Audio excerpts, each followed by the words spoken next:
Hello and welcome back to the channel. I thought I would do a little video on filters, original equipment, dealer equipment and things like that. What people seem to have this thing about saying, if you come to a garage like mine, that we use non-genuine parts and things like that. I just want to show you an example. And by the way, when cars are under warranty, the 3 and 5 year warranty, I always go to the dealership and get their parts. Even though I'm going to demonstrate in this video, you don't have to. But it always helps to keep your warranty up by having an invoice from the dealership of the car. So if you're servicing a Hyundai, get the parts from Hyundai. And if the engine blows up or something like that, you've got proper invoice to state it's had genuine parts fitted. But I just want to show you a few examples of why I never fit cheap aftermarket parts and why I always say my parts that I fit are genuine, as in exactly the same as what you would get if you went to a dealership and paid 3, 4 and 5 times the amount. So we're just going to switch over here, and these are just a few examples of what I've done this week. I will have more on a normal kind of day. So we'll first of all start with the Japanese cars, stuff like that. So I just had a Suzuki in yesterday, and there you go. Genuine Suzuki filter. Everybody will say always use genuine parts and stuff like that. Yes, definitely use genuine parts, but read a little bit further into it. And what does that say there? Denso. So again, yes, you can use a genuine a Suzuki filter, but if you got the Denso number, which I believe would be somewhere in amongst that, you've got to decipher these codes off and get them. So if you went out and bought a Denso filter for a Suzuki, you are getting exactly the same as what the dealership would sell you for probably 5 times the amount. And we'll move on now to a Toyota. This is an old filter. I'm just using examples here. There we go. Toyota, genuine Toyota filter. And what's written next to it? Denso. So again, I think that number there next to it, there would be a Denso number. So again, get a Denso air filter for that model of Toyota and you are getting exactly the same as what you get from the dealership. And I just did an alternator the other day, I think it was on a Volvo, and there you go, Denso. Hasn't got Volvo written on it, Denso. But Denso is exactly what Volvo had fitted. In fact, if the old unit is in here, I haven't looked at this properly, but unless the car had a different alternator from new, let's have a look.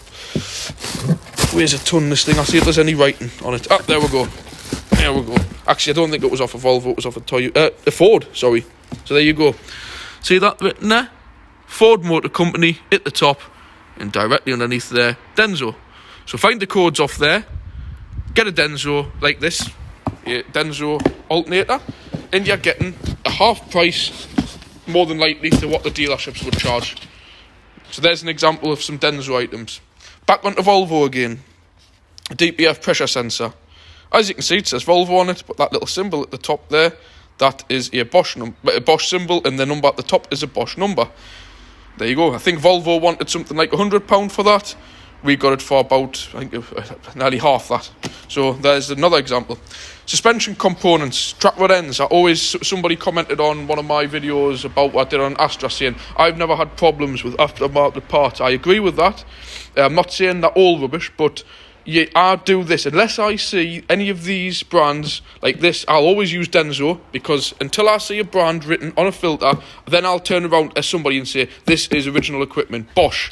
You always get Bosch on original parts. So here we go. This is a drop link for a Volkswagen, and it's TRW.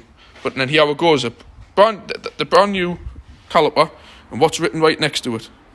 TRW. Proper Volkswagen one, genuine one. TRW.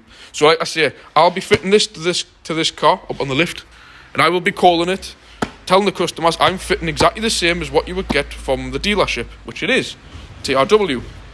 See, there we go. So there's another example. And I get a lot of people coming in and they don't believe us when I say I'm fitting exactly the same as what you'll get from the dealer.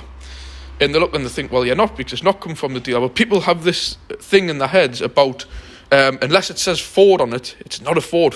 Remember, Ford don't make a filter housing. They get another company to do that. So here we go. I've got this other car in a Kia Sorento. I'm doing a fuel filter on it. So there's your Kia, genuine Kia part there in the box. I'll just clean my hands a bit. And there's the filter out the box. Kia, and like I tell everybody, Kia and Hyundai is the same company. And what does that say? MAL. So you type in that number, KC503, MAL air filter, MAL, And I don't know what we've paid for this, but again, this car's under warranty. So to say, I could just go and get the marl filter and fit it, and you'll be perfectly fine. But I like just to get a proper Kia or Hyundai invoice, and if something major goes wrong with the car, you've got no comebacks. But as soon as the car is, I think they've got 7-year warranty, 5-year, whatever. As soon as it's after that, you don't need to go paying their prices, and you just get the marl here. And it's exactly the same as what the Kia and Hyundai filter is. And then one other final example here. This is still in the cellophane. A genuine General Motors Vauxhall GM Holland filter. And what's written right next to that? MAN filter. And there's the MAN number there. CUK24003. And what's have I got in my parts tray at the moment to fit the other cars? MAN filters, you see. So again, when I'm telling you I'm fitting genuine stuff, same as what the dealers fit, but and you ask yourself, well, how comes we don't charge their prices? Number one, we charge £45 an hour. They charge probably £100 an hour. Second of all, it's exactly the same filters, and you're paying a fraction of the price. So there are just a few little things I wanted to show people. Again, in here, like there's a belt to do on a car. It's a Continental, and you've got what is it called again? Delco. You've got Gates's, and what's the other one? Daco.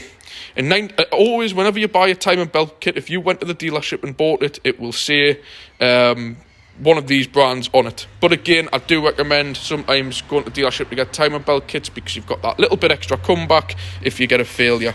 So for time and belts, I do tend to, if they're cheap enough, get them from the dealerships. And again, other makes, if you get a tensioner off a car, this is a belt tensioner. Gates, INA, you strip down a brand new car or have a look at what's written on them, it'll be these companies.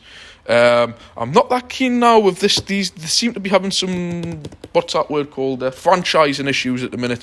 And where you get these, this is like the Strafer group, I'm not too keen. Unfortunately for this is the only one available, and the customer doesn't want to spend a lot of money on it. But I've been having a spy. This name keeps coming up on quite a few of Euro car parts and other companies. Like, what it is basically is it's like a franchise. So you'll get the same stuff in the box. So if this was marked as Gates, INA and stuff like that, their name's on it. And I must admit, I have started going off these a little bit.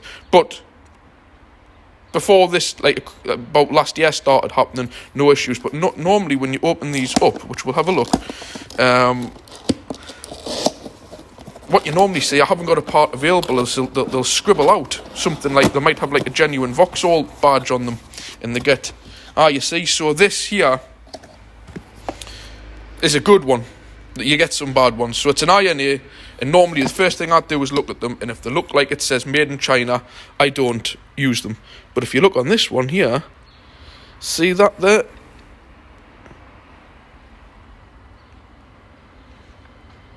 See that brand there? That brand is always stamped, I can't really pronounce it, what's it, Litens or something like that, but whatever it is, that is, I wish I might do another video tomorrow when I do the job. In the Vauxhall part you take off this car for this belt tensioner, will have that written on. So I'm perfectly happy with this. In fact, that number there, hold on, let's just double check here. Let's have a look on the box. You see? So, I thought I recognised it. This number here, 950210, that is an original Vauxhall part number.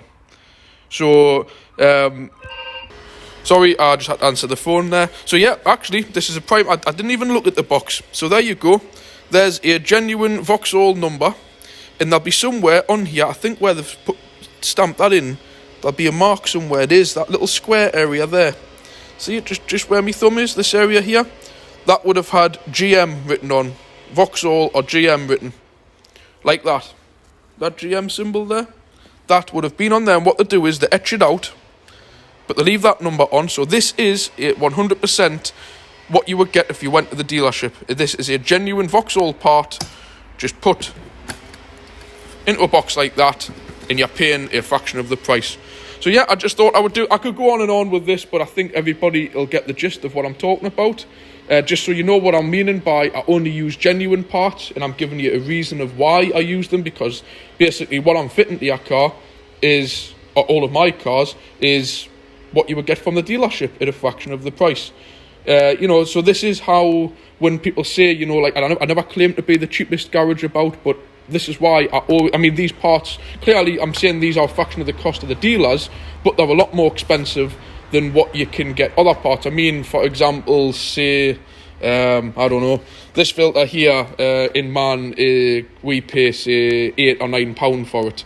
I bet you could get a cheap branded one, you know, like the stuff you can get from your car part shops, for probably £3 or something like that. That's what I say that I don't use. So this is why I don't try to make my prices compatible with other garages, because the only way I can cut costs down anymore, I mean, I only charge £45 an hour labour, is to start cutting my cost on filters and parts, which I don't want to do, because then I don't feel as if I'm doing a good job by using cheap rubbish parts. So what I'm saying is I'm fitting all the same parts as what a dealership would be at a fraction of the price for you, and you're still getting the same parts. So, you know, I'll have a quick walk around here. I'll show you the oil that I use.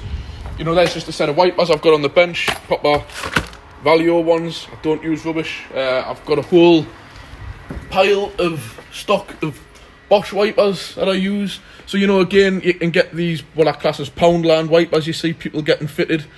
I won't fit them. I don't use them. And again, I'll go on to the garage. The oil that I use is the proper Miller's, and you'll have seen my fuel additive video. Genuine Miller's oils.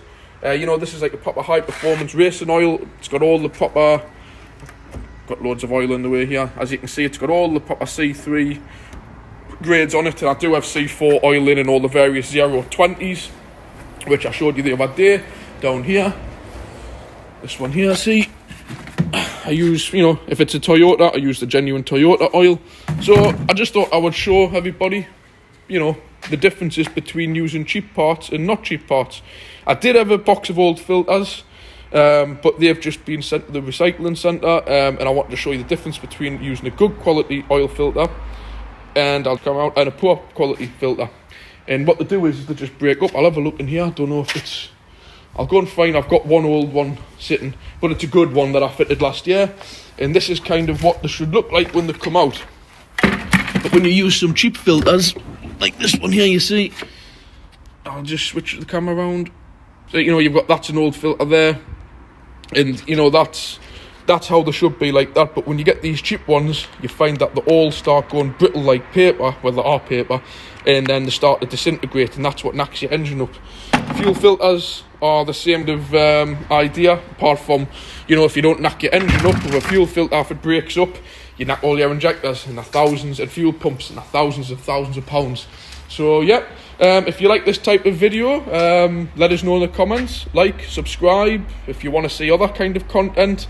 I am wanting to try and do a bit more in depth of actually doing work on cars, but there's two reasons I'm struggling at the minute. There's number one, I'm just using me, as you can see, a handheld, my mobile phone, which is difficult for when I'm working, trying to have it in the right angle, and you know, half the time you're under cars in wheel arches, it's pitch black.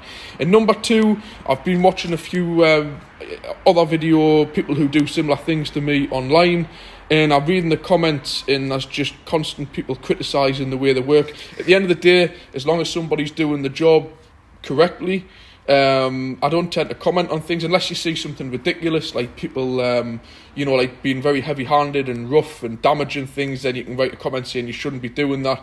But there's a few other lads who do this kind of thing, and I watch their videos, and from what I see, they do good work. But there's constantly people putting on like, oh, your van was overloaded, bringing that thing in, and you shouldn't put copper grease on threads, you shouldn't do this, and you shouldn't do that. I've already had somebody commenting when I fitted a wishbone arm to my partner's Astra. I've done countless wishbone arms. I know how to fit a one.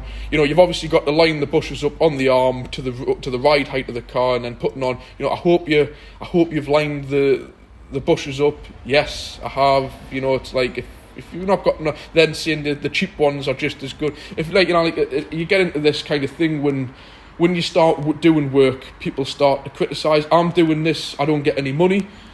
I'm using my free time. I should be starting having me dinner now, and I'm not. All the customers' cars that I get to do reviews on, they don't give me no money, I don't give them no money, and it takes up my time on an evening when I could be in seeing the kids and seeing my partner. I'm having to sit and edit videos and do them. So all I say is in a politest way, this is how I do it, and a lot of my friends in the car groups who I speak to will all agree, is if you've got nothing positive to say, just don't watch it and find something else to watch. That's the only thing I will say. So that's the only thing putting us off doing recording in-depth work. One, it's again hard work with a phone going, customers coming in, just getting the phone lined up to be able to film properly. But my final reason is having criticism about the way we work. Everybody works differently, but as long as the way that they're doing it is safe and correct, then that's fine. But I certainly don't sit on an evening criticising the way somebody does something. I do look sometimes at the way people work and go, ooh, that's dangerous, or ooh, maybe I wouldn't do that. But if I was that bothered about it, I would maybe send them a private message and just say, you know, like watching somebody compressing a spring in an incorrect way, I would maybe, if it bothered us that much, I would send them a private message and just say, you know, that was quite dangerous what you did. Try doing this trick that I do, and it keeps you safe. And if that prevents somebody from getting injured, I'm happy to do it.